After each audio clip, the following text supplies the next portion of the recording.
Dewa Naga Kehancuran. Garis darah klan Han. Istana bawah laut. Sialan. Teriakan Han Chen yang sangat marah terdengar di dalam kawah yang cukup dalam.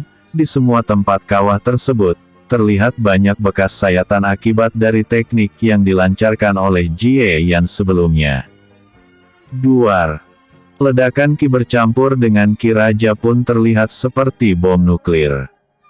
Di saat itu juga, Han Chen yang dipenuhi oleh luka pun perlahan melayang ke udara. Wajahnya sangat muram saat ini karena tidak menyangka bahwa ia akan terluka begitu cepat.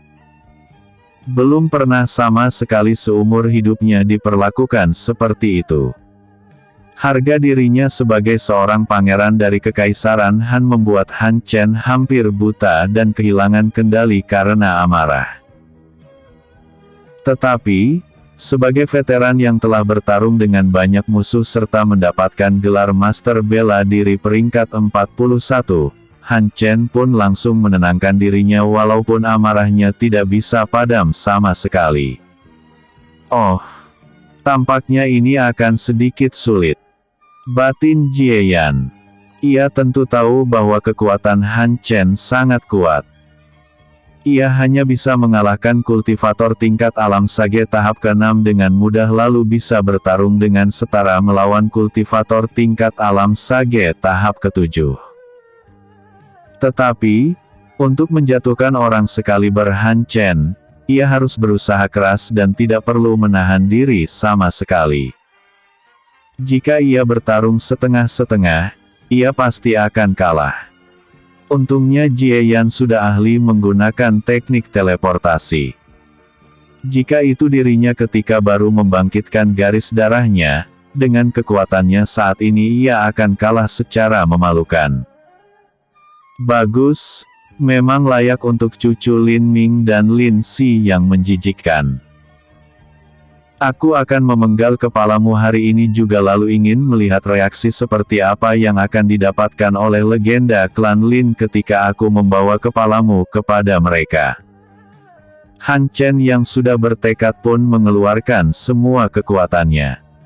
Petir bercampur dengan api pun perlahan memercik di sekitar tubuh Han Chen. Ini adalah kekuatan garis darah klan Han, pengguna alami dua elemen, disebut sebagai garis darah kekaisaran.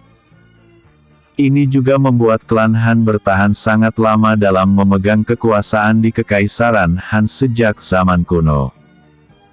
Ketika kedua elemen seperti itu bersatu, kecepatan dan daya serang akan meningkat tajam. Dan ini juga adalah keahlian milik Raja Kekaisaran Han sebelumnya yang mampu menekan ki raja legendaris milik Lin Ming.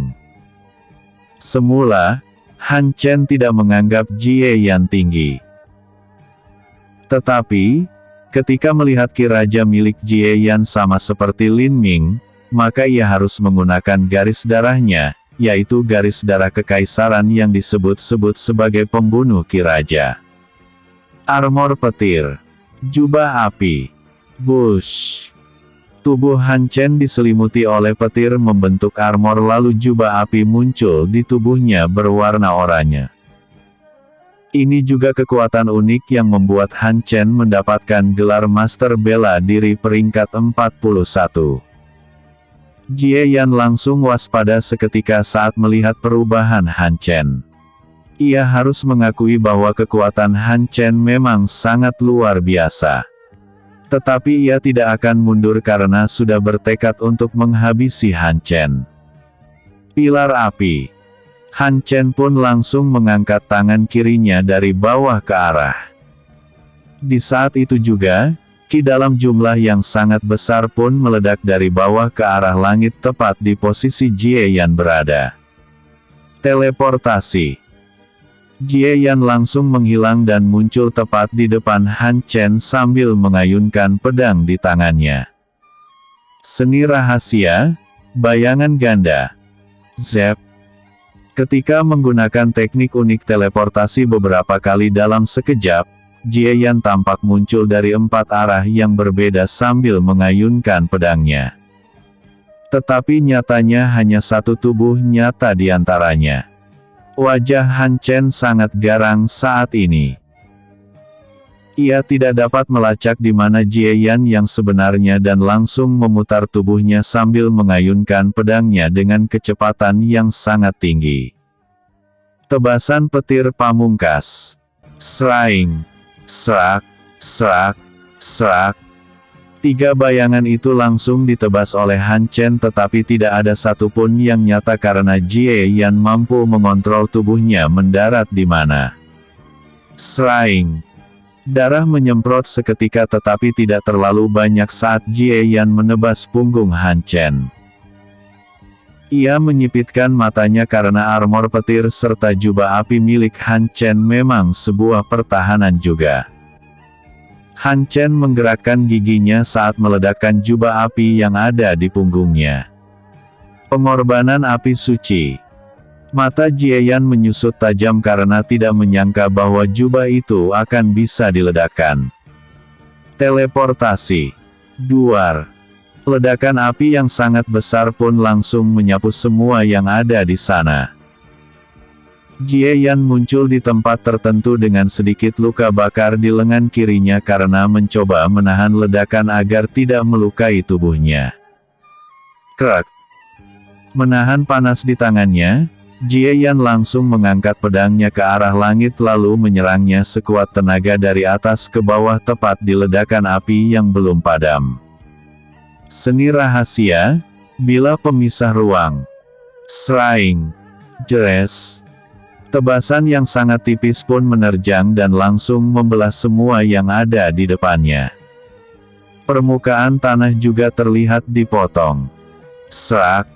Api ledakan yang sangat besar dan belum padam pun langsung dibelah menjadi 2 begitu saja.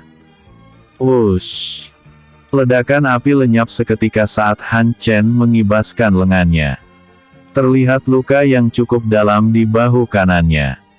Serangan Jie Yan sebelumnya bahkan merobek armor petir miliknya. Teknik sialan. Apakah Tosca ada batasan bocah itu berteleportasi? Han Chen sangat marah karena Jie Yan adalah tipe petarung yang paling sulit dihadapi. Karena tahu bahwa tidak mungkin dengan cara sederhana mengalahkan Jie Yan, ia pun meningkatkan kekuatan dalam bidang kecepatan. Zurt, zurt. Petir memercik lebih ganas dari sebelumnya. Sebelumnya, hanya armor petir yang muncul, kali ini, semua tubuh Han Chen diselimuti oleh petir membentuk armor petir keseluruhan. Mode kesatria Dewa Petir. Blar. Han Chen bergerak layaknya sambaran petir ke arah Jie Yan dan itu langsung muncul dalam sekejap di depan Jie Yan. Sangat cepat. Batin Jie Yan saat ia langsung mengayunkan pedangnya sekuat tenaga. Terang. Bush. Kali ini, ketika bentrokan terjadi, Jie Yan sangat terkejut karena Ki Raja miliknya dihancurkan begitu saja sehingga ia tidak dapat melemahkan Han Chen seperti sebelumnya menggunakan Ki Raja. Teleportasi. Jie Yan langsung menghilang dan muncul di samping Han Chen sekali lagi. Tetapi, reaksi Han Chen sangat tinggi karena semua sel-sel tubuhnya dirangsang menggunakan ki petir agar dapat bereaksi melebihi batas tubuhnya. Terang, terang, terang, blar, blar. Jie Yan dan Han Chen terus-menerus bertarung dan sangat terlihat mereka setara karena memiliki keunggulan masing-masing untuk menekan kemampuan lawan agar tidak mendapatkan keuntungan. Hanya celah kecil ketika konsentrasi pecah yang akan membuat salah satu dari mereka kalah. Kedua bawahan Han Chen sangat gugup ketika melihat bahwa Jie Yan dapat mengimbangi Han Chen. Tidak pernah mereka melihat ada kultivator tingkat alam sage tahap ke-7 ke bawah yang mampu bertarung dalam waktu 1 menit melawan Han Chen. Dan kali ini, Jie Yan yang memiliki kekuatan tingkat alam sage tahap ke-5 mampu bertarung secara seimbang dengan Han Chen. Jika bukan karena garis darah Han Chen yang dapat menghancurkan Ki Raja, bisa dipastikan bahwa dia hanya akan bisa bertahan 20 putaran melawan Jie Yan. Sementara itu, Gu Yuena dan Gu Yin sama sekali tidak khawatir dan terus menekan kedua bawahan Han Chen. Keduanya sangat percaya bahwa Jie Yan akan keluar sebagai pemenang dalam bentrokan dahsyat tersebut. Episode sebelumnya, bentrokan melawan Han Chen. Episode berikut, teknik terlarang klan Han. Istana bawah laut. Pertarungan antara Jie Yan dan Han Chen sangat intens yang membuat kota bawah air tersebut hancur berantakan.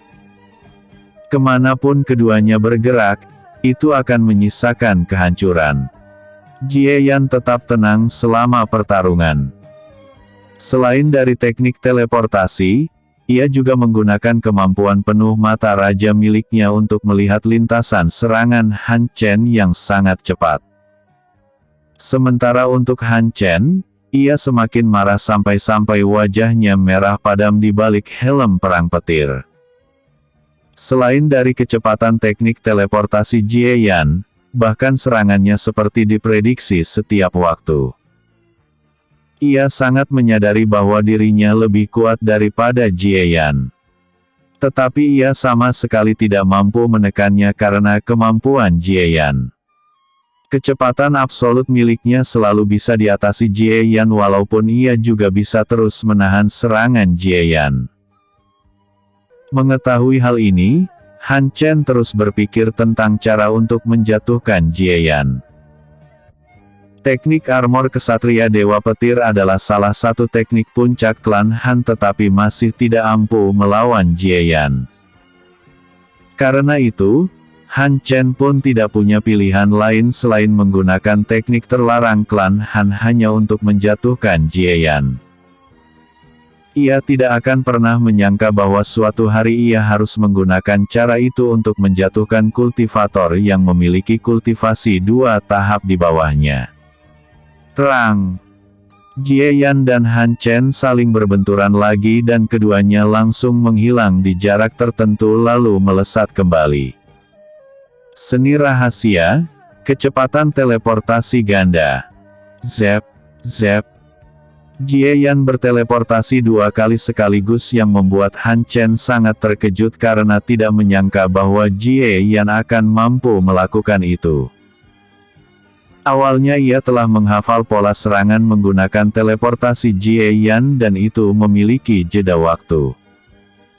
Tetapi, ia tidak menyangka bahwa masih akan ada level upgrade dari teknik teleportasi Jie Yan. Sraing. Jie Yan langsung melewati Han Chen dalam sekejap dan mendaratkan satu tebasan lumayan fatal. Meskipun Han Chen mencoba menghindar, lehernya masih dibelah lebih dalam dari sebelumnya. Tidak hanya itu, armor petir miliknya juga dipotong yang membuatnya semakin takut. Sialan! Han Chen berteriak marah saat melepaskan armor petir miliknya. Blar! Blar! Blar! Armor petir yang berpisah dari tubuh Han Chen pun meledak ke segala arah dan mencoba menerkam apa saja. Jie Yan yang sudah familiar dengan teknik ledakan dari jubah api sebelumnya tidak terlalu terkejut melihatnya. Tetapi ia tidak bisa berteleportasi karena baru saja menggunakan teknik teleportasi ganda. Oleh karena itu, ia pun langsung menggunakan teknik bertahan lainnya. Seni rahasia, kubah pelindung. Ki berwarna ungu langsung menyelimuti Jie Yan membentuk kubah seperti sebuah berlian. Ketika petir-petir tersebut menyerbu, itu langsung dihancurkan atau lebih tepatnya dipindahkan secara paksa.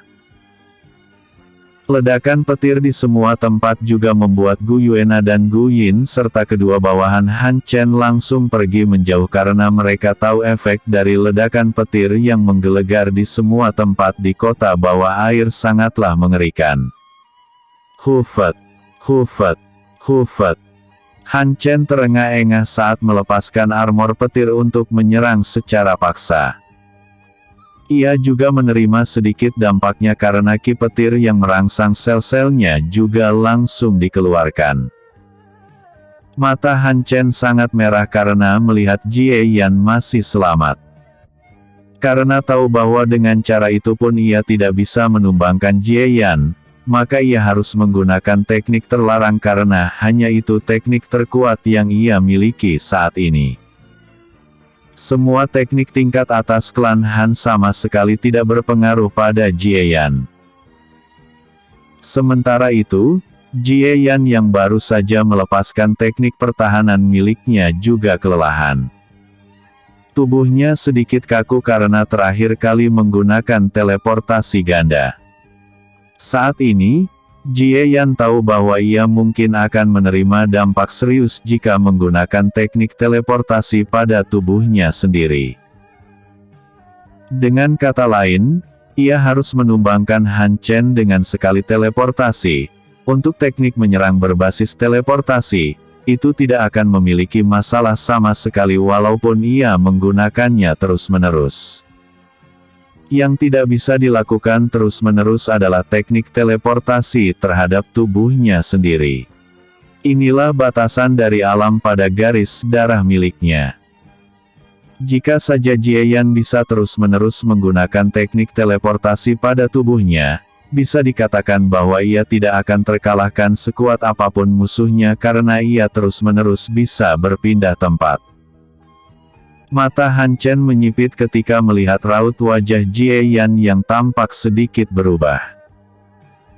Ia langsung memprediksi apa yang terjadi pada Jie Yan karena sedari awal ketika bertarung, Jie Yan tidak terus-menerus berteleportasi yang artinya ada batasan. Tampaknya teknikmu memiliki batasan. Ini seperti teknik terlarang dengan efek yang paling ringan. Walaupun kau masih bisa berteleportasi, kau tidak akan memiliki cukup waktu untuk berpindah karena aku tahu dengan jelas kelemahan teknikmu. Ucap Han Chen percaya diri saat mencoba menenangkan dirinya dan mengatakan pada dirinya sendiri bahwa ia pasti akan memenangkan pertarungan. Jie Yan hanya diam. Siapapun yang bertarung dengannya dalam waktu yang cukup lama akan dapat menemukan kekurangan teknik teleportasi miliknya. Jadi ia tidak heran sama sekali dan hanya menganggap Han Chen cukup pintar. Ia juga sadar bahwa jika Han Chen bukan seseorang yang lihai, tidak mungkin dia akan menjadi putra mahkota Kekaisaran Han. Waktunya bagimu mati. Tidak ada yang pernah selamat dari teknik ini tanpa cedera bahkan untuk kakekmu Lin Ming. Ucap Han Chen saat ia membuat kuda-kuda menyerang. Zurt, zurt, zurt. Semua tempat memercikkan petir sekali lagi. Tidak lama kemudian, semua petir tersebut menyerbu ke dalam tubuh Han Chen yang membuat seluruh sel-sel dalam tubuhnya menjadi petir itu sendiri. Urat-urat biru terlihat di semua permukaan kulit Han Chen. Matanya berubah menjadi biru serta memercikkan petir setiap saat. Ia menggerakkan giginya karena merasakan sakit luar biasa karena ia akhirnya menggunakan teknik terlarang klan Han. Pupil mata Jie Yan mengecil seketika karena ia dapat merasakan bahwa serangan Han Chen berikutnya pasti jauh lebih cepat daripada teknik teleportasi miliknya. Ia menggerakkan giginya dengan kuat lalu mengambil keputusan. Dalam pikirannya, Jie Yan yang telah mendapatkan banyak teknik yang merupakan warisan dari ibunya memiliki satu teknik khusus. Ini juga teknik teleportasi, tetapi jauh lebih cepat, dan bahkan dikatakan dapat menembus ruang itu sendiri meskipun ia tidak terlalu mengerti apa itu konsep ruang. Kunci dari teknik tersebut adalah menggunakan sesuatu yang disebut sebagai konsep. Ia telah mencoba mempelajarinya ketika mendapatkan semua teknik warisan dan sangat sulit bahkan untuk menyentuh sebuah konsep. Tetapi kali ini, Jie Yan harus menggunakannya karena tidak punya pilihan lain. Jika tidak, lehernya pasti akan dipenggal oleh Han Chen. Matilah. Teknik terlarang, tebasan kecepatan Dewa Petir. Zep. Han Chen muncul dalam sekejap di depan Jie Yan sambil mengayunkan pedangnya. Dan memang benar ini seperti yang diduga oleh Jie Yan karena kecepatan itu melebihi teknik teleportasi miliknya. Di saat itu juga, ki berwarna ungu merembes dari tubuh Jie Yan. Ia tampak memudar dalam sekejap ketika ki tersebut menyelimutinya. Seni rahasia, lubang teleportasi pemecah ruang. Episode sebelumnya. Garis darah klan Han. Episode berikutnya. Kematian Han Chen. Istana bawah laut. Seni rahasia, lubang teleportasi pemecah ruang. Tubuh Jie Yan memudar dengan kecepatan yang sangat tinggi karena menggunakan teknik yang memiliki basis konsep yang telah sedikit disentuh olehnya. Aku menang. Di saat Han Chen merasa bahwa kemenangan telah berada di tangannya, ia melebarkan matanya karena ketika ia mengayunkan pedangnya yang memiliki kecepatan jauh lebih tinggi daripada teknik teleportasi milik Jie Yan, ia seperti menebas udara kosong di saat pedangnya mengenai sedikit leher Jie Yan. Dung! Sebuah portal berwarna ungu yang memercikkan gelombang elektromagnetik pun muncul dalam sekejap di belakang Han Chen. Di saat itu juga, satu sosok keluar dari dalamnya. Ia tidak lain adalah Jie Yan yang menggunakan salah satu teknik teleportasi tertinggi yang ia miliki. Ketika ia melewati portal dalam hitungan waktu sepersekian detik, ia juga langsung mengayunkan pedang di tangan kanannya yang telah diselimuti oleh ki dan ki raja sekuat tenaga. Jika saja Jie Yan tidak memiliki mata raja, kemungkinan ia tidak akan bisa berkreasi terhadap serangan Han Chen. Seni rahasia, bila pemisah ruang. Dek. Han Chen yang tahu bahwa Jie Yan tiba-tiba menghilang dengan kecepatan yang tidak ia harapkan. Ia merasakan bahaya yang sangat besar, jantungnya berdetak sangat cepat. Ketika ia menoleh ke arah belakang, ia melihat pedang yang telah mencapai lehernya di jarak beberapa jam lagi. Sial! Han Chen hanya bisa mengutuk Jie Yan dalam hatinya karena ia tidak mungkin bisa menghindar walaupun telah menggunakan teknik terlarang klan Han. Sraing! Pedang Jie Yan pun langsung membelah leher Han Chen. Ia langsung melewati Han Chen dan di belakangnya, terlihat darah yang menyembur ke arah langit di saat kepala Han Chen melayang ke udara. Han Chen yang merasa dunianya menjadi gelap memendam kebencian yang begitu besar dalam pikirannya. Tidak ada penyesalan sama sekali. Ini adalah sikap para pemilik ki raja. Bahkan di saat kematiannya tiba, tekadnya pantang menyerah masih ada. Jie Yan yang baru saja memenggal Han Chen pun perlahan jatuh ke permukaan tanah. Ia merasakan sel-selnya seperti dicabik-cabik karena seharusnya teknik yang ia gunakan sebelumnya untuk memecah ruang menggunakan teknik teleportasi hanya bisa digunakan jika ia telah mempelajari sesuatu yang disebut sebagai konsep. Dan teknik teleportasi miliknya berbasis konsep ruang dan waktu. Kedua bawahannya Han Chen yang sedang bentrok dengan Gu Yuena dan Gu Yin tentu melihat apa yang sedang terjadi. Wajahnya mereka berdua saat ini sangat pucat dan tidak percaya dengan apa yang mereka lihat bahwa Pangeran Kekaisaran Han Chen akan dipenggal oleh Jie Yan. Kesempatan. Gu Yuena dan Gu Yin yang melihat bahwa kedua bawahan Han Chen tidak lagi berkonsentrasi pun langsung menyerang sekuat tenaga mereka. Ini adalah kesempatan yang tidak akan datang dua kali. Teknik pedang es, Lotus es. Di pedang masing-masing milik Gu Yuena dan Gu Yin, terlihat lapisan es yang membentuk banyak bilah tajam dengan pola lotus. Keduanya pun langsung menyerang sekuat tenaga yang mereka bisa. Kedua bawahan Han Chen yang masih membatu di tempat ketika melihat kematian Han Chen pun tidak dapat bereaksi sama sekali. Seraing! Seraing! Ketika Gu Yuena dan Gu Yin melewati musuh dengan kecepatan yang sangat tinggi, luka tebasan yang mereka berdua berikan langsung membeku dan itu menyebar dengan kecepatan yang sangat tinggi. Sial! Sialan! Kedua bawahan Han Chen mencoba untuk bergerak dan membatalkan pembekuan di tubuh mereka tetapi percuma saja karena ki yang mereka gunakan dibekukan juga. Gu Yuena dan Gu Yin yang telah membekukan masih pun langsung mengayunkan pedangnya sekali lagi saat memutar badan masing-masing. Bilah es! Bilah es hitam! Seraing! Seraing!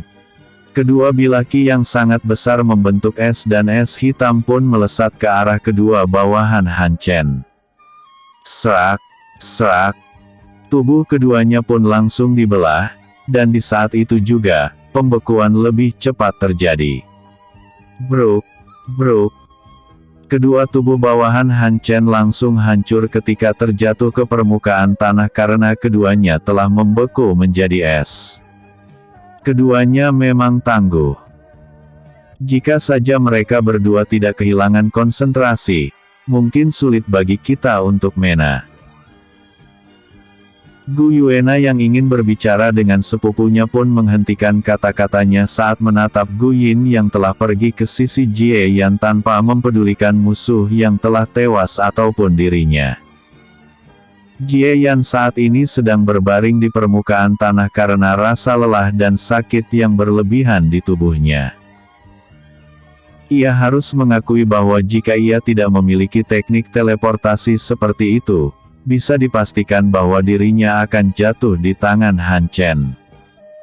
Memang benar bahwa perbedaan kultivasi sangatlah berpengaruh di tingkat alam sage. Suami. Gu Yin pun langsung memeluk Jie Yan dengan erat dengan mata berkaca-kaca karena akhirnya ia menemukan orang paling berharga di dalam hidupnya. Walaupun rupa Jie Yan sedikit berubah, dia tetaplah suaminya. Yiner. Biarkan aku bernafas. Jie Yan berkata dengan susah payah karena kepalanya dibenamkan di dua tumpukan daging kenyal. Ia juga merasakan sakit yang lebih besar saat Gu Yin memeluknya dengan erat.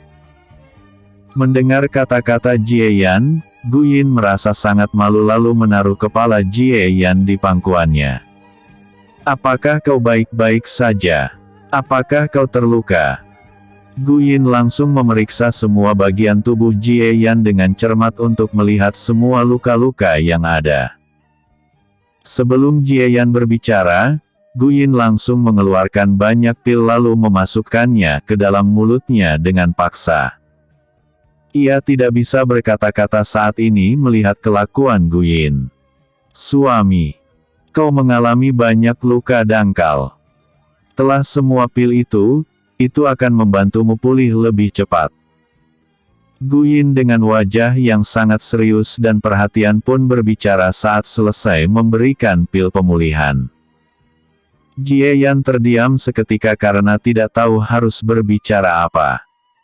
Ia hanya menelan pil tersebut dan ia merasakan bahwa tubuhnya sedikit kedinginan tetapi luka-lukanya pulih dengan kecepatan yang sangat tinggi. Gu Yuena yang telah tiba di samping Jie Yan dan Gu Yin pun menatap Jie Yan dengan seksama. Ia saat ini masih penasaran bagaimana bisa Jie Yan memiliki rupa yang sedikit berbeda. Tetapi ia yakin bahwa mereka adalah orang yang sama karena tidak mungkin Ki Raja bisa dipalsukan. Kemana kau selama ini? Selama 2 tahun, kami terus mencarimu karena adanya kabar bahwa kau mati di dimensi naga. Ucap Gu Yuena dengan nada tidak puas. Jika Jie Yan masih hidup, kenapa dia tidak datang ke tempat sepupunya yang hampir menjadi gila karena kehilangan suaminya tercinta? Jie Yan merasa canggung ketika mendengar apa yang dikatakan oleh Gu Yuena. Ia pun menghela nafas panjang lalu menceritakan semua yang terjadi saat itu, dan bagaimana ia dikatakan tewas di dimensi naga. Episode sebelumnya, teknik terlarang klan Han. Episode berikutnya, Trisula Takdir, Istana Bawah Laut. Penjelasan Jie Yan membuat Gu Yuena dan Gu Yin merasa sedikit sedih juga. Mereka tentu tahu bahwa Jie Yan pasti menderita, juga dia diincar oleh kekuatan besar, yaitu Kekaisaran Han karena hubungannya dengan Lin Ming dan Lin Si.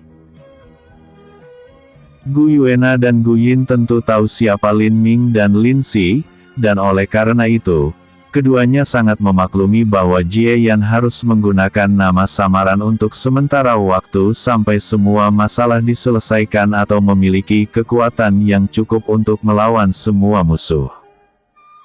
Jadi, sampai mana ingatanmu pulih saat ini? Tanya Gu Yuena kepada Jie Yan. Sampai di saat aku hendak pergi ke sebuah tempat yang bernama Gunung Safir bersama Yiner. Jawab Jie Yan sambil menghela nafas panjang. Gu Yuena dan Gu Yin merasa sedikit kasihan kepada Xia Yuer dan Xiao Zia karena Jie Yan belum mengingat keduanya. Tetapi mereka berdua tidak membahas tentang hal itu sama sekali karena cepat atau lambat ingatan Jie Yan akan kembali seperti semula. Tunggulah sebentar. Aku akan memulihkan semua luka-luka serta ki milikku. Ucap Jie Yan saat ia mulai bermeditasi. Gu Yuena dan Gu Yin sama sekali tidak mengganggu. Keduanya melirik ke arah kepala Han Chen dan tidak bisa tidak merasa jijik karena Han Chen adalah serigala berbulu domba. Senyum hangat di permukaan yang ditunjukkan setiap waktu hanyalah fasad untuk menyembunyikan sifatnya yang sangat kejam. Tidak lama kemudian, Jie Yan pun membuka matanya karena semua luka-lukanya telah pulih. Apakah kita akan masuk ke sana? Tanya Gu Yin saat menatap menara yang masih terendam oleh air karena adanya lubang yang cukup dalam sehingga dirinya dan Gu Yuena tidak membekukan tempat tersebut. Iya, kita akan masuk ke sana. Jie Yan mengangguk kecil. Ia pun menghampiri tubuh Han Chen lalu mengambil cincin ruangnya. Ketika memeriksa cincin ruang, Jie Yan menaikkan sedikit alisnya karena tidak menyangka bahwa Han Chen akan membawa sangat banyak harta bersamanya bahkan ketika memasuki istana bawah laut. Terutama batu spiritual, jumlah batu spiritual di dalam cincin ruang Han Chen mencapai angka ratusan juta. Ini adalah kekayaan yang sangat besar, setingkat dengan harga seluruh satu klan tingkat rendah yang dipimpin oleh patriark yang memiliki kekuatan tingkat alam sage tahap pertama atau kedua. Jie Yan tentu menyimpannya. Sangat rugi jika tidak memungut sumber daya dari sebuah mayat. Ia pun langsung melayang perlahan ke arah menara aneh yang hanya terlihat puncaknya saja. Ayo! Jie Yan pun langsung masuk ke dalam jendela menara yang sangat besar, tempat humanoid hiu keluar sebelumnya diikuti oleh Gu Yuena dan Gu Yin. Ketika memasuk menara, ketiganya pun langsung berenang ke arah bawah, banyak ruangan yang ada di dalam menara tersebut. Dari sekian banyak ruangan, semuanya hanya ruangan kosong. Tidak sampai beberapa menit kemudian, Jie Yan, Gu Yuena dan Gu Yin pun tiba di permukaan menara yang tampak berlumut. Tetapi, ketika mencapai permukaan, ruangan tersebut yang tidak lain adalah ruangan yang sangat besar tidak seperti ruangan lainnya yang tidak terpakai. Di dalam ruangan raksasa tersebut, terlihat satu patung wanita, walaupun itu hanya patung, kecantikannya tidak bisa disembunyikan sama sekali. Patung tersebut tampak menggunakan pakaian seorang layaknya ratu, dengan hiasan di kepala dekat terlihat seperti sirip ikan. Patung wanita tersebut memegang sebuah trisula yang tampak sangat unik. Itu sedikit mirip dengan trisula yang dipegang oleh anggota ras Atlantis yang pernah ditemui oleh Jieyan. Selain itu, di depan patung wanita tersebut, terdapat sebuah peti yang terlihat seperti peti mati, memiliki ornamen-ornamen aneh di setiap permukaannya. Patung peti mati. Tampaknya tidak ada benda berharga lainnya di sini. Apakah humanoid hiu sebelumnya hanya bertugas menjaga ini?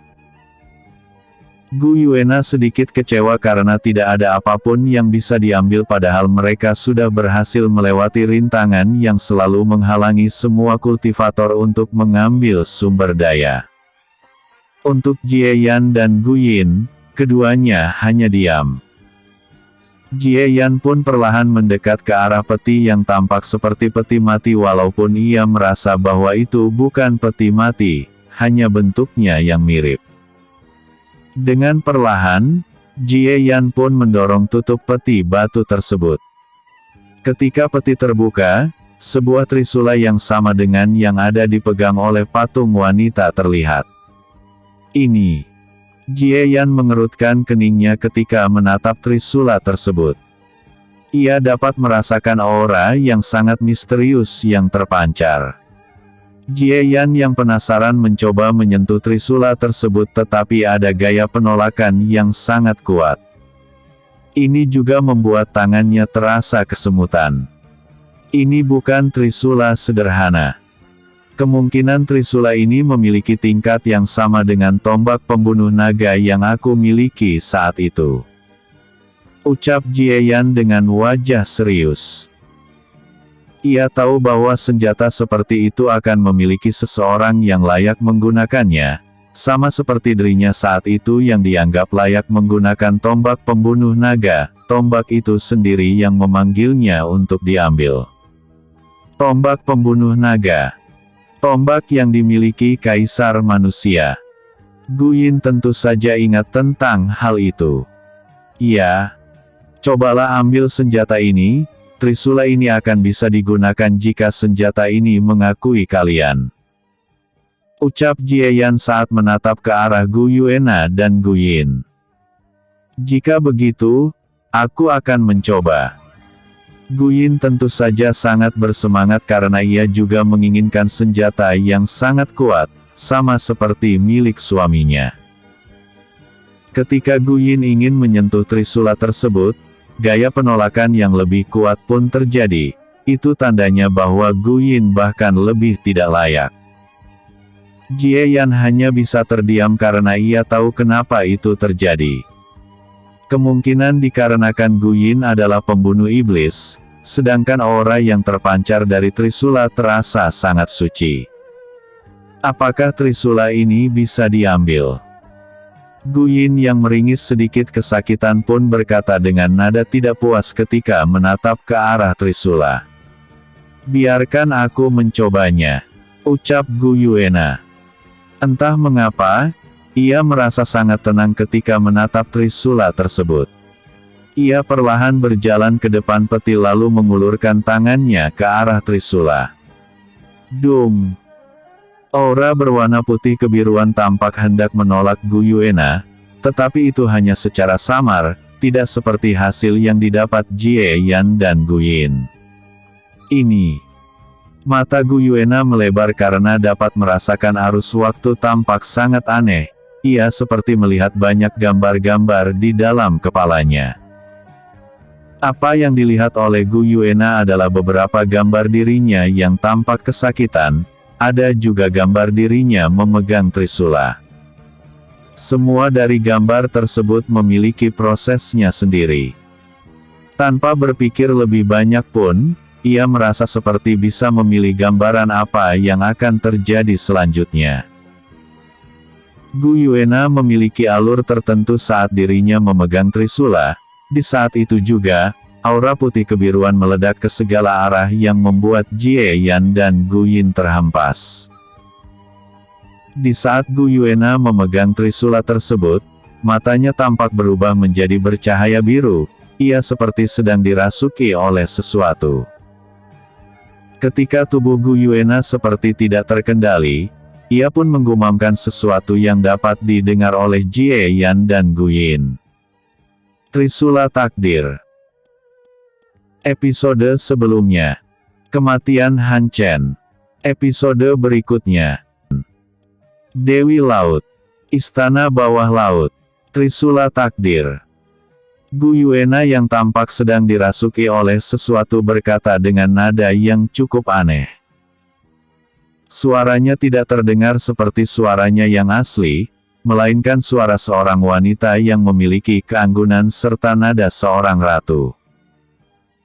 Jie Yan yang menyetabilkan tubuhnya saat menahan gelombang aura aneh sebelumnya pun menyipitkan matanya ketika menatap ke arah Gu Yuena. Sebelum ia berbicara, patung yang ada di belakang Gu Yuena bercahaya. Melihat hal itu, Jie Yan dan Gu Yin memandang ekspresi serius. Keduanya pun langsung bergerak karena merasa mungkin Gu Yuena akan dalam bahaya ketika memegang trisula aneh tersebut. Di saat Jie Yan dan Gu Yin hendak menjatuhkan trisula dari tangan Gu Yuena yang tampak mematung, aura yang menutupinya langsung menolak mereka berdua. Memiliki sedikit kelayakan. Suara kuno yang terdengar sangat berwibawa pun masuk ke telinga Jie Yan dan Gu Yin. Keduanya langsung berbalik dan menatap patung wanita yang memegang trisula tampak hidup. Di saat Jie Yan dan Gu Yin hendak menyerang karena terkait dengan Gu Yuena yang membeku di tempat, suara dari patung wanita itu terdengar kembali. Laut jiwa. Dung. Cahaya menyilaukan terpancar dari mata patung tersebut. Hal ini membuat Jie Yan dan Gu Yin mematung di tempat. Pandangan keduanya tampak sangat kosong saat ini. Patung wanita tersebut menatap ke arah Gu Yuena untuk beberapa saat. Ia menggelengkan kepalanya karena kecocokan Gu Yuena dengan trisula takdir sangatlah kecil. Tampaknya percuma menemukan seseorang yang bisa menggunakannya. Bahkan kedua muridku tidak layak. Patung wanita tersebut bergumam kecil. Ia melihat ke arah Gu Yin terlebih dahulu lalu menaikkan sedikit alisnya. Pembunuh iblis. Sungguh sangat jarang melihat pembunuh iblis apalagi seorang wanita. Gumam patung wanita tersebut lalu menatap ke arah Jie Yan. Mata patung wanita tersebut melebar seketika. Tetapi ia langsung menenangkan dirinya kembali dan senyum kecil tampak menghiasi wajahnya. Tampaknya bahkan untukmu tidak bisa menggunakan trisula takdir seperti ayahmu yang selalu memegang trisula ini dahulu.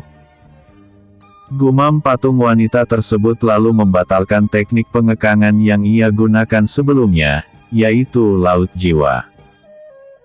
Itu adalah teknik yang mengunci jiwa seseorang menggunakan ki jenis air. Ini hanya bisa dicapai ketika seseorang mencapai tingkat kekuatan tertentu. Jie Yan dan Gu Yin pun tersadar tetapi tubuh keduanya tidak bisa digerakkan sama sekali. Keduanya berkeringat deras karena sebelumnya mereka berdua merasa sangat dekat dengan kematian. Bahkan untuk berbicara pun Jie Yan dan Gu Yin tidak bisa sama sekali. Keduanya tidak menyangka bahwa sebuah patung memiliki kekuatan sebesar itu. Apakah kalian bisa tenang? Tanya patung wanita tersebut dengan nada lembut. Jie Yan dan Gu Yin tidak menjawab sama sekali tetapi keduanya setuju dalam hati karena tahu bahwa tidak mungkin bisa bersaing dengan sebuah patung yang memiliki kekuatan tidak masuk akal. Patung wanita itu kembali memancarkan sinar biru sedikit putih. Di saat itu juga, Jie Yan dan Gu Yin langsung terjatuh ke bawah sambil terengah-engah. Siapa kau? Tanya Jie Yan sangat dingin. Ia membuat kuda-kuda untuk bertarung karena masih khawatir dengan kekuatan yang terpancar dari patung tersebut, sama halnya dengan Gu Yin. Kalian bisa memanggilku Dewi Laut. Patung tersebut menjawab dengan nada sangat bermartabat, layaknya seorang ratu. Dewi Laut. Batin Gu Yin yang masih dalam posisi bertahan. Sedangkan untuk Jie Yan, ia langsung melonggarkan sedikit kewaspadaannya karena ia telah pernah mendengar tentang Dewi Laut. Penguasa ras Atlantis. Gumam Jie Yan. Oh. Tampaknya kau tahu ras Atlantis walaupun mungkin hanya beberapa yang tinggal, tampaknya mereka masih bertahan. Patung Dewi Laut sedikit heran, ia telah membawa semua anggota rasnya ke tempat tertentu, hanya beberapa yang ditinggalkan karena masih memiliki tugas tertentu. Ya, aku melihat satu anggota ras Atlantis sebelumnya di istana bawah laut ini. Setelah itu, dia pergi bersama istana berwarna biru laut ke angkasa. Ucap Jie Yan. Patung Dewi Laut langsung paham dengan apa yang dibicarakan oleh Jie Yan. Ia pun menatap ke arah Jie Yan dengan seksama lalu berbicara, apakah kau tahu kekuatan apa yang terpendam di dalam tubuhmu? Gu Yin yang masih diam merasa heran. Ia juga menatap suaminya tidak lagi waspada seperti sebelumnya seolah-olah mereka saling kenal. Tetapi ia juga penasaran dengan kekuatan apa yang dimiliki oleh suaminya. Kaisar Surgawi dan Naga Hitam Kehancuran. Jawab Jie Yan. Ia sangat sadar bahwa patung Dewi Laut tersebut pasti mengetahui tentang kekuatannya sehingga dia bertanya. Jawaban Jie Yan bahkan membuat patung Dewi Laut semakin terkejut. Apa yang ia lacak sebelumnya adalah garis darah yang terkait dengan kemampuan teleportasi. Namun, patung Dewi Laut tidak menunjukkan reaksi apapun walaupun ia telah membuat spekulasi tentang siapa Jie Yan sebenarnya. Kaisar Surgawi, bukankah itu milik permaisuri Surgawi? Lalu, jika anak ini memang dia, kenapa aku tidak bisa mendeteksi garis darah naga hitam kehancuran? Tunggu dulu, mungkinkah?